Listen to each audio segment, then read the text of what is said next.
guys, so today I'm going to be showing you how to render in Revit. So this is a 3D model of a house that I made for my job, and it's going to be going on their website. But so I have already actually rendered this, and so I'll show you what it looks like after it's rendered. So there's still a lot of things I can do to improve this, but my boss wants me to do them fast so that we don't spend too much time on the renderings. But I wanted to kind of show you two different ways that I know how to render in Revit or through Revit. So okay, so first what you're going to want to do is you're going to have to find a view, a 3D view that you like. So for me, I picked this view, but let me show you kind of how you can go about doing that. So if you go to your 3D view, just like this, that's out in the open, not a specific camera angle, you can see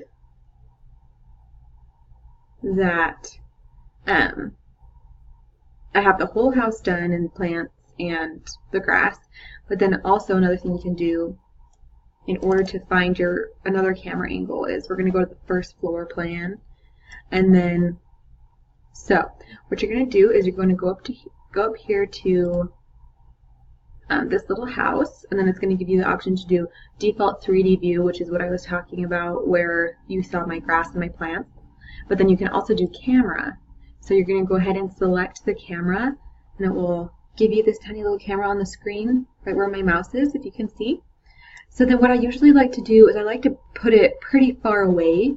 It's just a little bit easier to take care of that, or at least change your view or your camera angle once you've already kind of taken the picture. So let me show you what I mean. So I'll place it right here, and then I'll point it at the house. Then you're going to click again, and this is what will happen. So it'll bring this up to you.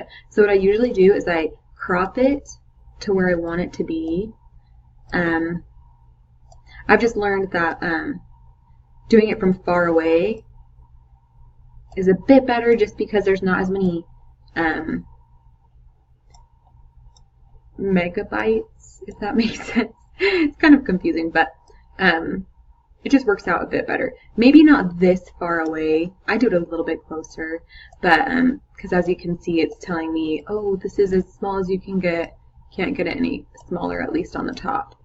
So, but we'll go ahead and try this. So then what I normally do is let me just move this up so you can't see that line. There we go. Okay, so then what I normally do is you have to always turn on the realistic view, because whatever view you're in on here is how it's going to render. So if you're in hidden line or wireframe or anything besides realistic, it's going to show up like this, or according to whatever setting you're in. And we always want it to be in realistic so we can see our plants and our materials, all of our colors. So then what you do is you have this little teapot down here with a little light bulb. So if you click on that, this is the rendering dialog box. So so here you have different options for what kind of renderings you do. You can make a draft rendering, you can do a medium rendering, high rendering, the best possible rendering. But something that I always like to do is I like to click draft first, and then make sure all my settings are correct. I like to do printer, because usually what I'll be doing is turning it, or having it be a JPEG, exporting it as a JPEG after it's rendered, so that I can post it on the website or use it in projects. So usually I'll go up to 300 DPI, and then we'll say, okay, so yeah, we want exterior sun only because I haven't put any interior lighting in this model. But you can always tell it to do artificial lighting only. You can do sun and artificial for the interiors, exteriors. There's a bunch of different options there, but I always like to make sure that exterior sun only is on in mine for this specific, or in this specific situation. So then what I'll do is something that I just think makes our rendering a lot better is putting an image in. So right here it says background. So you can go to the different style of background. You can say, oh, I'm going to put an image in. So this allows you to select a picture from a background's website or even one that you've taken of just a nice landscape.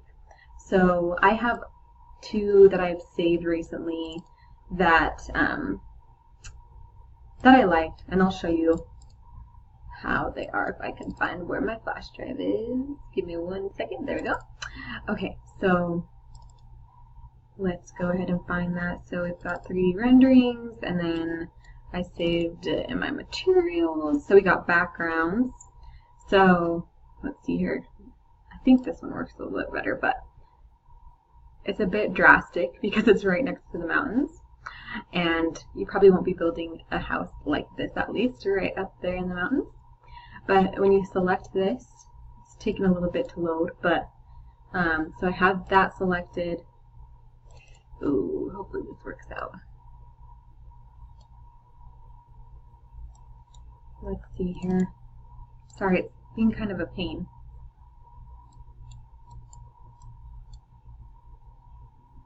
Oh gosh.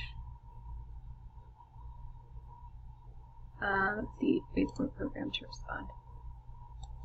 Sorry guys. Oh, there we go. Okay, now it's working. Sorry about that. My computer has a few issues with Revit at times.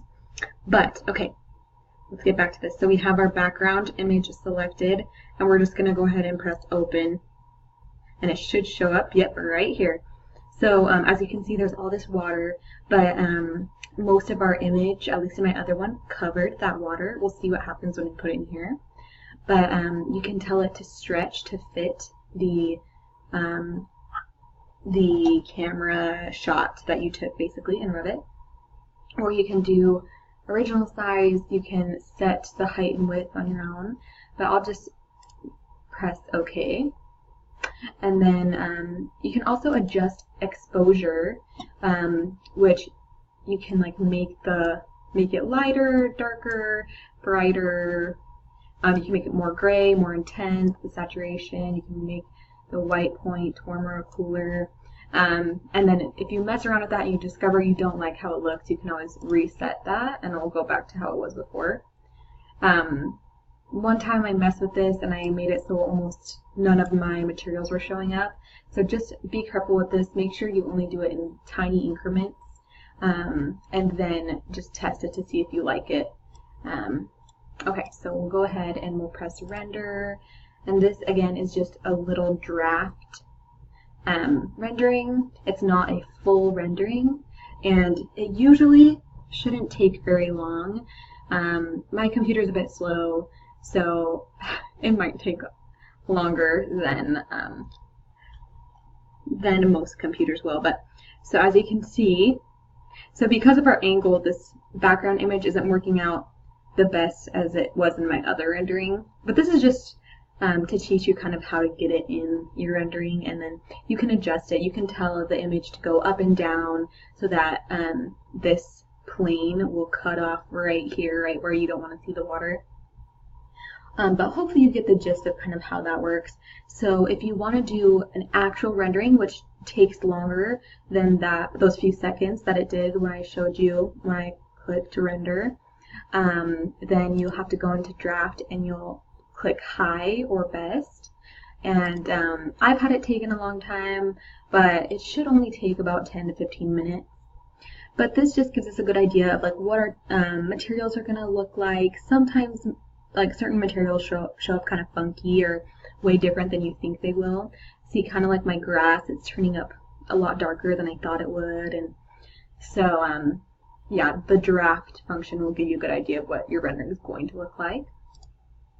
Okay, and then really quickly, I'll show you just what it looks like to render in the cloud. This was the first way that I learned how to render.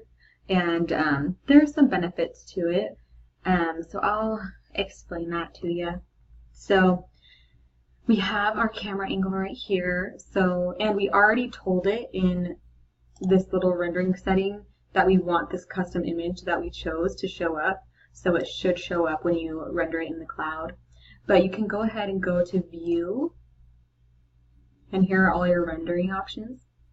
So when we did render, or when we just rendered it, it was in the rendering in your Revit project. But you can also render in cloud. So if you click on that, it'll tell you the steps of kind of how to do it. And I'm already logged into my Autodesk account up here, so it will probably have you log into your account. But you just press continue.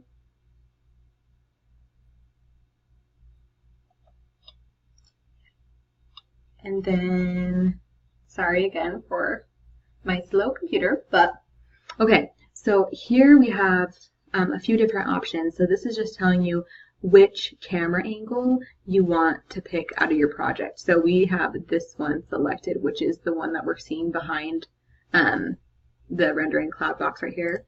So that's perfect. And then the output type, we have still image. We don't want it to be a panorama or like a video or anything like that. So that's perfect. The rendering quality, so you can do final if it's your final rendering that you're going to be using. But as you'll see, your credits in your Autodesk will go up. So, but that means it's like the highest quality of rendering. And so you can do like extra large, maximum, large, and this just tells you how many pixels there are. So it will show you like how big or how like clear your rendering image is going to be. But you can see that costs 16 credits. And you're only given so many when you do the student version of Autodesk. And so I don't like to use up that many. That's kind of a lot. So I'll do medium or large. Large is probably best. So you have 1 credit for the final rendering quality and 1 credit for the image size. So it's a lot better than using 16 credits. And then exposure also, you have advanced or negative. I just always do advanced. And then you press render here. I'm not gonna do that because it does take about 15 minutes. But you can tell it to email you when it's all done, which is a good idea too, so you'll know when it's done. But in order to see this rendering, you need to go onto a website. I always just Google, what is it? It's like it's Autodesk, and it's Rendering Gallery is what it's called, I believe. And so if you search that into Google, you click on the website and it'll have you log in, and then it should bring you to a spot, your gallery of renderings, and then this completed rendering with the image that we chose should show up there. But yeah, hopefully it turns out somewhat nice and how you expected it to be. Sometimes I end up having to render multiple times just to get my materials to look exactly how I want them to be. The nice thing about rendering in your project is that you don't have to use those Autodesk credits, and it still turns out to be a decent rendering. And so hopefully that helped you guys out. Sorry, this video was a bit long.